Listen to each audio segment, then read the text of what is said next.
Let me start by looking at something current, the budget 2014 that was tabled on Friday, and from what I can see, there were only two references to the palm oil industry. One was on the palm oil based industries in the Sabah Development Corridor, and the government allocation for replanting of crops, including palm oil.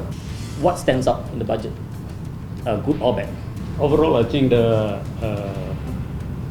budget that has been presented is fair. But when regards to palm oil, the replanting subsidy, there is a good thing, good move, especially for the smallholders. And like what Tan Sri Dato' Mano has already said just now, that a lot of planting got to be done now. The prime age is getting older. But I think there are other things that the government could also look into. One is the subsidy that's to be given on the biodiesel, because this is the area which actually will reduce the stock and will increase the price. Yeah. Every increase in the price of the palm oil will actually benefit the government. This we must understand. So the biodiesel, it benefits the people who produce biodiesel, and it makes Malaysia become as a green image. And at the same time, it also helps the palm oil industry. And number two, the government has introduced a tax to palm oil last time instead of a quota. It's a good move at that time, but I think this will be reviewed from time to time. The reason why we revised our tax last time is because of Indonesian factor. And Indonesia is reacting quite fast to that. And if we don't review from time to time, then we are going to be left. I'm just taking one example. For example, like in Pakistan, we have investment all over the world. I mean, KLK, IOI, Felda, we have investment in Pakistan. Yeah. But with the introduction of tax, then the price in Pakistan is not favorable to us anymore. Yes. And if we were to pay the tax and send to Pakistan, that doesn't help the industry at all. Okay. So there has to be. My opinion is that there has to be certain areas where Malaysia has got investment overseas.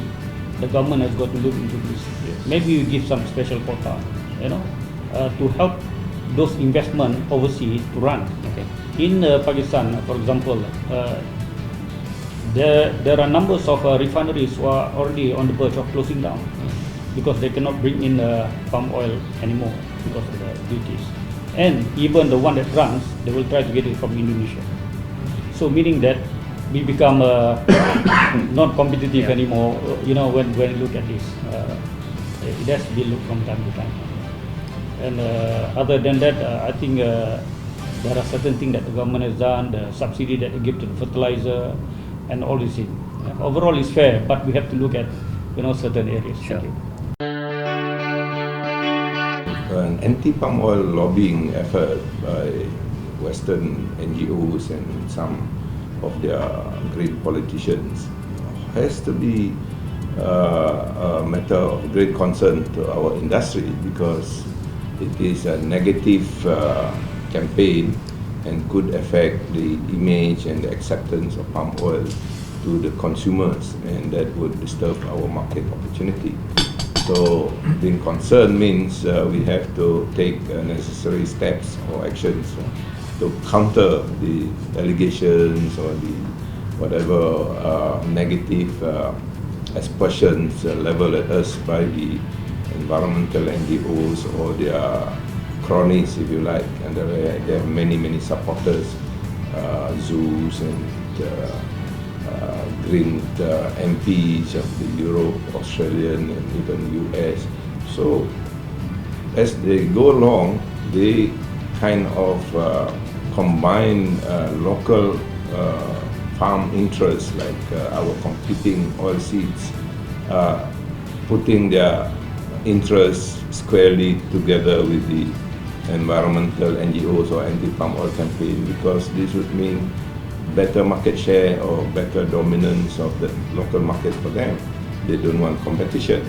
So there's a lot of protectionism being put into the anti-palm oil campaign programming, such that we have to understand all the motivations that are used to support or validate the campaign. The issue is the objective of their campaign. If it is environmental NGOs, the objectives are not met, because if they are talking about wanting to reduce deforestation or wanting to reduce greenhouse gas emissions or wanting to reduce saturated fat consumption, it's not through the palm oil industry. Now they found that this is not the real opportunity for them to achieve the objective. They go and attack Arctic, so-called fracking industry or petroleum mining industry, because that would make more sense if you want to reduce greenhouse gas emission. Yeah. Now the FAO has published a report saying that it is the cattle industry that is devastating a lot of forest conversion, forests to be converted into farm. Thousands of times scale compared to the oil palm industry. Do you feel there's a change in the character of this lobby in recent years? Oh yes, there's been a great change. I think in the past it was mainly a nutritional base, but now I think the nutritional issues is more or less resolved with the dissemination of the information of trans fats. But now on the lesser issue, they are focusing on the saturated fats in palm oil. Notwithstanding that we all know that everybody needs saturated fats. Saturated fats is not bad fats. It's just that the body needs saturated fats to function well, for our brains, for all those things. So now I think the main battle is now on the sustainability issue, the deforestation issue. And I find that many of the statements made by the NGOs are very emotional based. Yeah. They are not based on facts. They are not based on science. They are not based on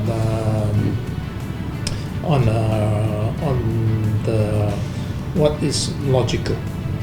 For example, they make many sweeping statements about that deforestation in the world is solely due to palm oil. Deforestation actually is a logging issue. It's a bigger issue of the logging, of the clearing of land for other purpose other than palm oil. If you were just to take a look at Malaysia, just as an example of a fact base, we have only 6 million hectares of land. Brazil alone, for soybean alone, has 24 million hectares of land. Under soybean alone, that's how many times bigger than us. What about the other countries, Argentina and all those things? And when they expand all this soybean areas or areas for other annual crops, they have to clear the land. Where does the land come from? It doesn't just come from somewhere. So sometimes I think they are actually getting emotional, that's why I say, and they are not fact-based. And they are really uncompromising. Many plantation companies want to work openly with NGOs in a frank, open dialogue, no-hold-bar situation, because we know that we also want to improve the time, in how to maintain the land better with sustainability, how to how to fully live the RSPO principles of benefiting the community, which is the people, also conserving the environmental effects of the planet, And of course, I think we have to make a living too. Even our workers got to make a living, in the development of them. But the NGOs are totally non-compromising, and they are willing to distort the facts, I think, just to have their agenda of no deforestation. But even in the RSPO, which we are all committed to the principles, before we even plant an area, we have to put it on the internet, for comments for 3 months or something, So we are in a sense, very open industry, because we are all committed to the RSPO principles. but I think many of the NGOs now want to set up their own principles and criteria, which I think they are totally unrealistic.